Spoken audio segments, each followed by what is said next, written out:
If I can have your attention here in the Media Center, we'll go ahead and roll into today's post-qualifying media availability for the 59th Annual Folds of Honor Quick Trip 500. And we are joined by our second-place qualifier, Ryan Newman, driver of the number 31 Liberty National Chevrolet for Richard Childress Racing. Man, it looked like you had the pole locked in. P2, not a bad starting spot. What makes you so good on this surface? They haven't changed it for the last 20 years. I just enjoy the racetrack. We've got a good race car with our Liberty National Life Insurance Chevrolet, and obviously the Camaro's strong out of the box, but wish we could have got that pole for them as well as us. And just, in general, look forward to this weekend. I think the drivers fought really hard last year to make sure that this place didn't get repaved, and I think we're going to put up the same battle again this year. Okay, we're going to open the floor up for questions. If you have a question for Ryan, please raise your hand. We will get a wireless microphone to you. Questions for Ryan Newman? Ryan, thanks for joining us. Good luck this weekend. If I could have your attention here in the Media Center, we're going to roll into our post-qualifying media availability with today's pole sitter for the 59th Annual Folds of Honor Quick Trip 500, and that is Kyle Busch, driver of the number 18 Snickers Toyota Camry for Joe Gibbs Racing. This is Kyle's 350th Monster Energy NASCAR Cup Series start with Toyota, and you also won Toyota's first Cup race here at Atlanta Motor Speedway. Walk us through your pole run and also how special this racetrack is for you. Yeah, the pole run was really good for us with being able to start up front, kind of where we left off last year, having strong qualifying efforts each week, all year long. And, Atlanta's a tough place. It's certainly not easy. You got to be able to make sure that you kind of bide your time a little bit with the tires and everything here. And going through 3 rounds of qualifying, we knew that was going to be a challenge, and certainly was for us. But it seemed like we got it right there the last run of it, and was able to hit a good lap there that last one. So felt like I got everything that I needed out of the race car, so I was glad to see the time pop up when it did to put us at the top of the sheet. And looking forward to Sunday now. Okay, we'll open the floor up for questions. If you have a question for Kyle, we'll get a wireless mic to you. We're going to start with Doug and then go to Jeff. Hey, Kyle. Doug Turnbull from PRN and WSB Radio.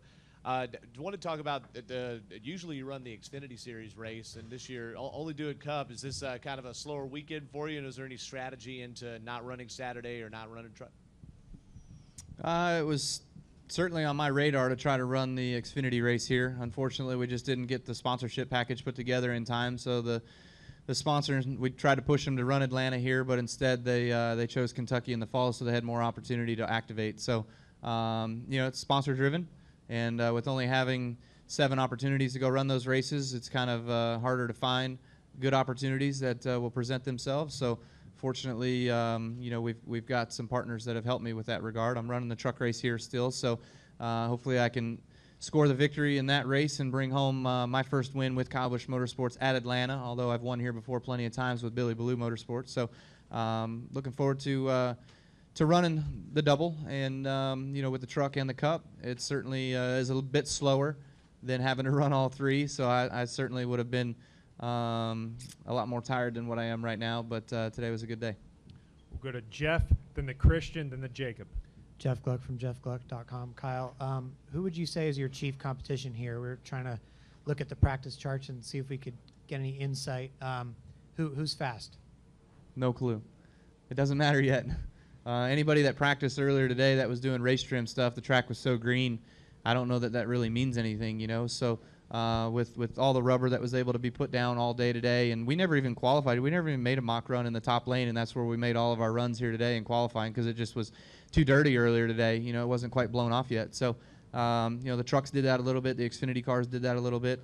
I think you'll continue to see things change tomorrow with the rubber being laid down with some more qualifying, and, of course, happy hour for the Cup cars as well, too. So we'll have to figure it out, once we see all the timesheets from tomorrow afternoon. Go next to Christian, then to Jacob. Christian Coley, frontstretch.com. Kyle, let's fast forward to 2016, or let's rewind to 2016 when you won the pole here, and then it got taken away from you after the race. And then today you win your first pole at Atlanta. How does it feel? Feels good. I don't know why we had to rewind, but certainly that was one that we didn't want to see happen that day. Qualifying up front, I feel like at Atlanta is important because it's so hard on tires here that you don't want to have to come from behind and pass a lot of cars and things like that. You kind of want to be able to take care of your stuff from the onset of your race and be able to keep the tires underneath you for the entirety of 500 miles. Even though you get tire changes, it's still, having to come from behind is a lot harder to do than protect the position that you've already gained. So, today obviously being able to get the pole is good. Last year we qualified on the pole a lot. We actually qualified, I think, 8 times on the pole. So that was the best qualifying effort of my career for a year, and so we'd like to try to keep that trend going. Jacob Seelman, Race Chaser Online Performance Motorsports Network. Kyle, it's no secret that last year Martin Truex with the 78 was the guy to beat for much of the year on mile and a halves, but it seemed like in a way he pushed all the Toyota cars to just to try and get to that next level. Is the pole here and just the speed that you guys have shown so far, is that evidence of that competition and the work that you guys have put in to get to that level that he was at? I mean, certainly the 78 pushed all of us at Joe Gibbs Racing to get better. We knew that they had the same stuff, and we were kind of underperforming, if you will, a little bit with it. So we did all of our work through the second half of the year last year, and we got a lot closer. I thought at Homestead we actually had a shot to beat them.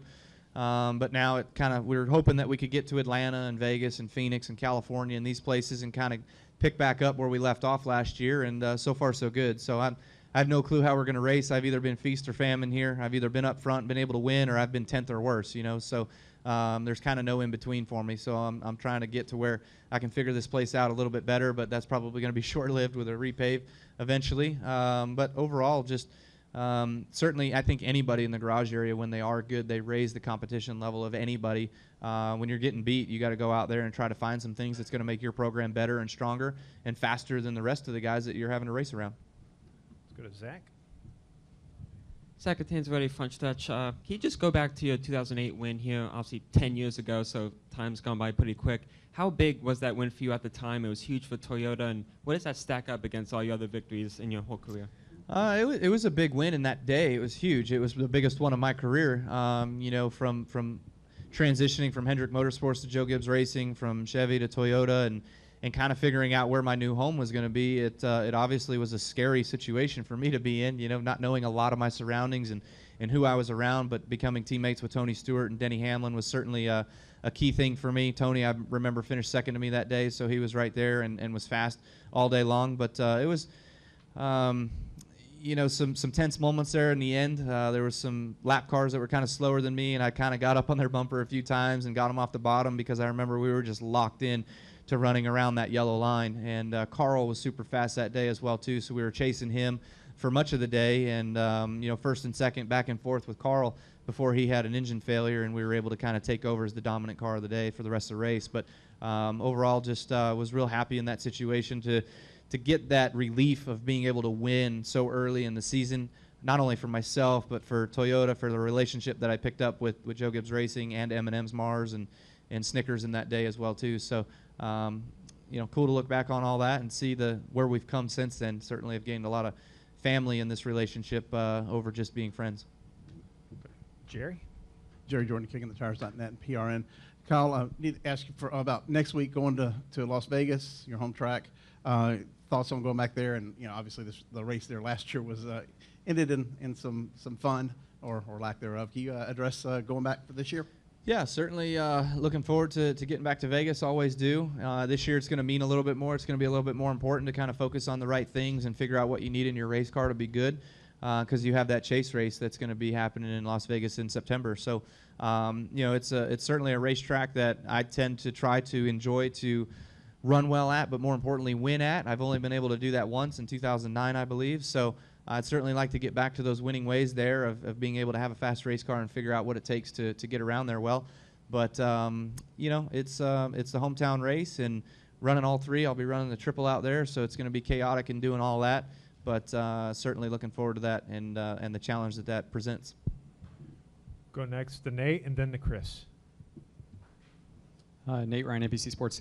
Kyle, the 78 had a problem, didn't get out there today. They obviously worked pretty close with you guys. Did you think there would be more inspection problems out there given the history here at Atlanta? And what did you make of what happened in the 78? Yeah, I certainly would have guessed there would have been a lot more, that they wouldn't have been the only ones. Honestly.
Shifts. We got guys working till 3 in the morning, coming back at 7 in the morning, just trying to get the things prepared, swapped over.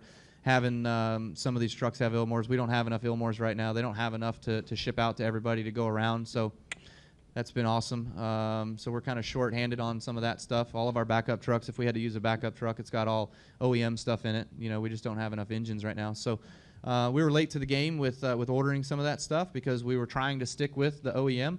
And to answer your second point, it's just been unfortunate we can't get them to be equal. We've been to the chassis dynos, we've been to the engine dynos over and over again, and all the information that we have that we submit to NASCAR to show that the Toyotas are down on power compared to the OEM, compared to the Ilmores, is basically our hands are tied behind our back. We can't race, we can't compete with the OEM. So we're slowly swapping over as much as we can and making that change to get to where we need to get to be competitive. And this weekend we have 2 of those that have it, and one of them still has the OEM. Just couldn't get 3 done. Well, Kyle, congratulations on your pole. Good luck in the double this weekend. All right, thanks.